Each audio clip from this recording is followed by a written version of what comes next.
For this tutorial, you may need your puppet, fabric, sewing pins, Velcro or other fastener, fabric glue or hot glue, scissors, wide ribbon, and thin ribbon. I like to remove the head and open the arms wide because I think it's easier to work with this way, but don't worry if you've already glued your head on. I'll show you later how to make openings in your costume to fit over your puppet's head. I'm measuring my fabric for my pants against my puppet body. I want to make sure that it's long enough that I can get some cuffs near the ankle, as well as fold the top down so I have a nice clean edge. I also want to make sure that my swatch initially is generously large enough to wrap fully around my puppet. Later on, I'll trim it down to about waist size plus 1/4 inch of overlap. Here, I'm just doing some little folds at the bottom that will eventually become the cuffs of my pants. Now, I'll just fold down a little bit of the top to create a nice clean edge.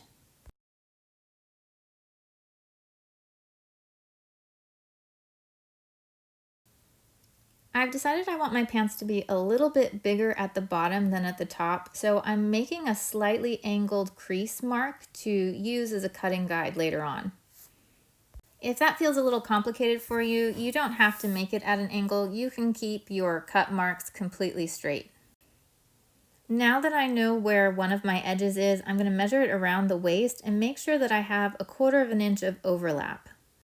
Then I make my second crease so I know where to cut that end. I'll end up with a slightly triangular shape where the bottom will be wider than the top because of the shape that I want my pants to be. Again, you don't have to do that. You can keep your lines completely straight if that's easier for you. The big, really important thing to remember is to keep at least 1/4 inch of overlap. Here, I'm just doing one last fit before I glue the seams together to make sure everything is the size that I want it to be.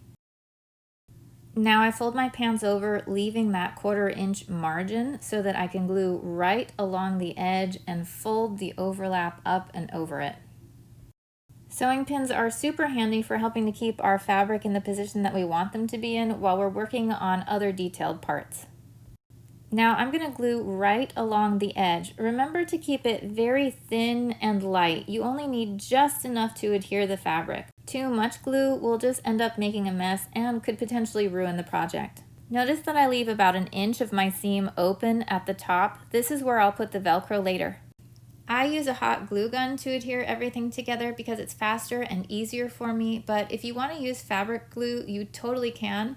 It just takes longer to dry, which can be a good thing because it gives you more opportunity to move things around. Just make sure that you keep your pieces pinned together with sewing pins while the glue dries. Here I'm gluing the felt down. I don't generally recommend gluing things onto your costume pieces while the costume pieces are on your puppet because you could end up sticking it to your puppet and then you've got a little bit of a mess. In this case, it was easier for me to know where to put the Velcro if I did it while the pants were on the puppet. Just be careful if you do it this way.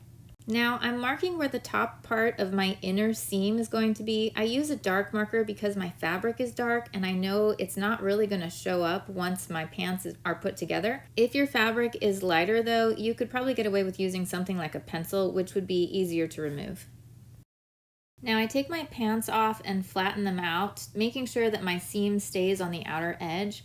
Now I'll fold my pants in half and create a crease in the middle so I know where to cut. Remember not to cut the pants all the way through. We're only cutting to the mark that we made.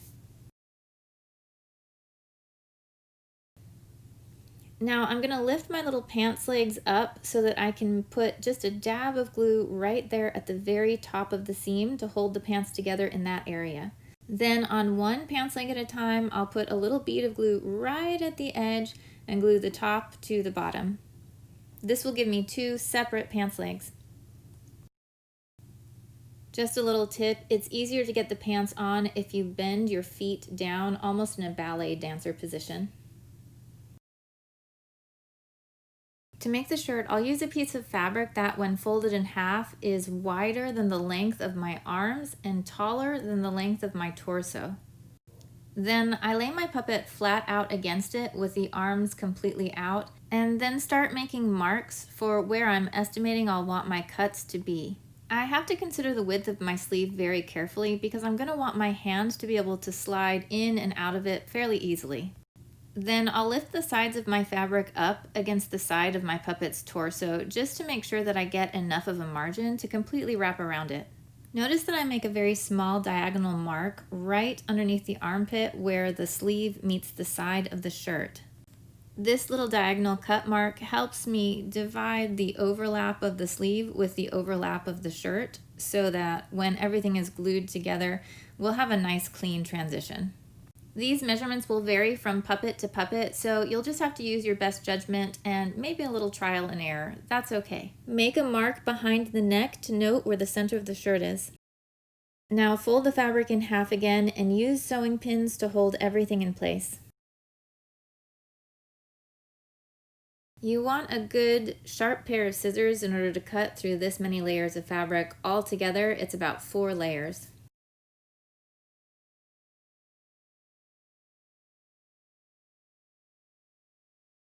Now cut a little notch right on the corner at the top to create a hole for the neck. And remember to cut along that tiny little diagonal line. This will be important when we're overlapping all of our pieces. Now I'm just double checking the fit of my sleeves to make sure I've actually made them wide enough before I glue everything together. Now I lay the shirt flat on the table with the outside facing up. It doesn't really matter for this fabric because it's the same on both sides, but it will for a patterned fabric. Then I fold it over on top of itself and just take note of where my margins are. I'll use a hot glue gun to glue my sleeves together. You can use fabric glue if you want. If you want to make it even easier on yourself to get the sleeves over your arms, you can also use Velcro in these areas. Keep your Velcro, or in my case glue, right on the edge to make sure that our sleeve is wide enough. And remember not to overuse the glue with big globs so that you don't end up damaging your shirt.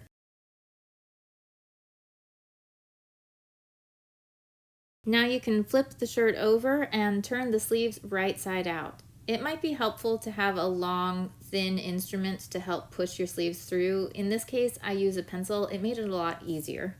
At this point, I just want to fold the edges of the front of my shirt in to have nice clean seams. I won't do this with the back flap of my shirt because I want it to be able to wrap around and tuck under the front portion. I'm also not going to glue them together. I want to make sure that they open easily so that I can get them on my puppet without any problem. I'll use the waistband of my pants to hold the two flaps together. At this point, we pretty much have a finished shirt. You could always add extra embellishments like a collar or cuffs around the sleeves if you wanted to.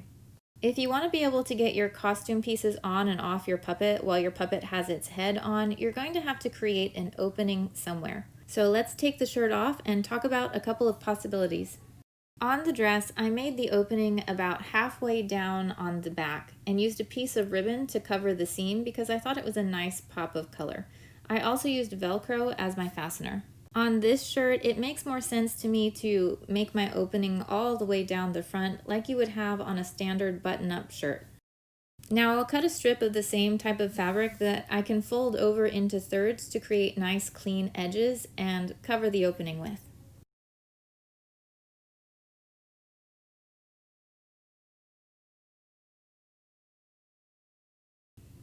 Make sure you measure it for proper length before you do any more folding or cutting to clean up edges.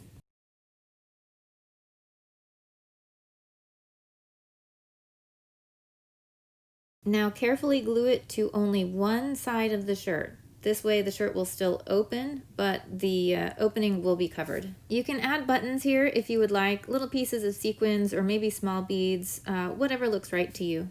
Then put it on your puppet to make sure everything is fitting properly.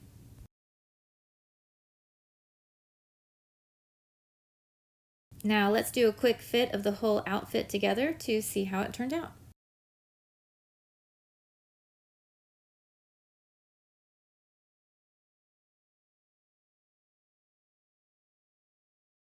Check out my other costume tutorials to see how I created the rest of the pieces.